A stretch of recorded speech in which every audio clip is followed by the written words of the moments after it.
강경 조치를 예고했던 정부가 전공의 이탈이 많은 병원을 대상으로 현장 점검에 나섰습니다. 하지만 주말과 휴일 사이 병원을 떠난 전공의가 더 늘어난 것으로 확인되고 있는데요. 이처럼 공백이 길어질 경우 공공의료마저도 포화 상태에 놓일 가능성을 배제하기 어렵습니다. 정자영 기자입니다. 전공의 이탈률이 30%대로 가장 낮았던 전주 예수병원.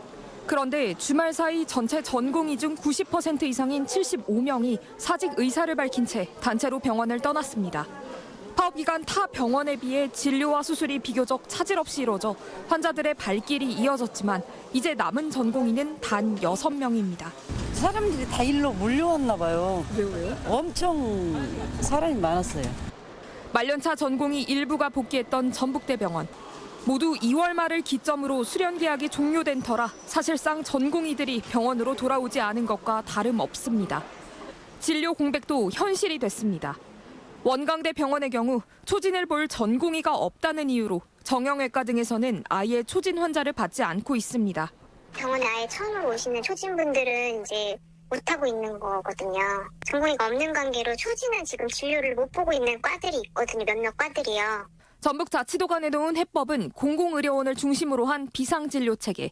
아직까지 남원과 군산 등 도내 공공의료원들은 전공의 파업과 관련한 응급실 이용객이 하루 평균 30에서 40명대로 평소 수준에 머물고 있습니다. 그러나 개원이들이 휴원 등으로 파업에 동참하거나 집단행동이 길어질 경우 공공의료에도 차질이 생길 수 있다는 우려가 나옵니다. 지금보다 환자 많이 늘을 걸로 판단하고 있습니다. 개원이가 들어가면 아무래도 이제 저희 병원 올 수밖에 없으니까요. 3월 첫 주에는 전공의들이 속속 복귀할 것으로 전망됐던 것과 달리 이탈만 이어지는 상황. 정부는 현장 점검을 통해 끝내 돌아오지 않은 전공의는 면허 정지를 적용하겠다고 밝히면서도 신속한 복귀를 촉구하는 입장입니다.